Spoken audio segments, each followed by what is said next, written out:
ఎండు చేప, దోసకాయ, టమాటా నాన్ వెజ్ ప్రియులకి ఈ కర్రీ నచ్చని వాళ్ళంటూ ఎవరైనా ఉంటారా? ముందుగా మనమైతే దోసకాయ, టమాటా, ఉల్లిపాయ, పచ్చిమిర్చి తీసుకోవాలి. అలాగే డ్రై ఫిష్ని శుభ్రంగా వేడి నీళ్ళతో కడుక్కోవాలి. ఇప్పుడు ఒక మీడియం సైజు ఉల్లిపాయ, 4 పచ్చిమిర్చి చీలికలు, ఒక దోసకాయ, 4 టమాటాలైతే తరిగి మనమైతే కూరకి సిద్ధం చేసుకోవాలి.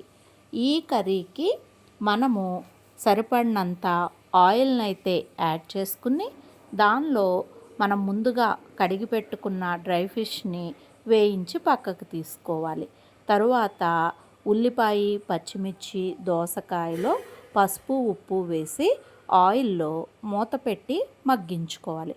తరువాత 4 టమాటాలను తరిగిన ముక్కలను వేసుకుని మనమైతే ఈ విధంగా కలుపుకుని టమాటా ముక్కలు మగ్గేంత వరకు కూడా కూరనైతే మూత పెట్టి ఉడికించుకోవాలి.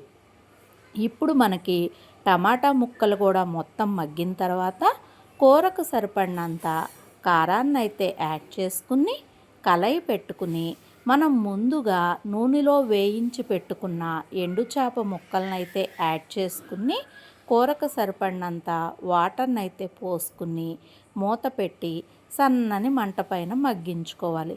ఎంతో కమ్మని రుచికరమైన మన దోసకాయ, టమాటా, ఎండు చేప కర్రీ అయితే రెడీ. లైక్ చేయండి, షేర్ చేయండి, సబ్స్క్రైబ్ చేయండి.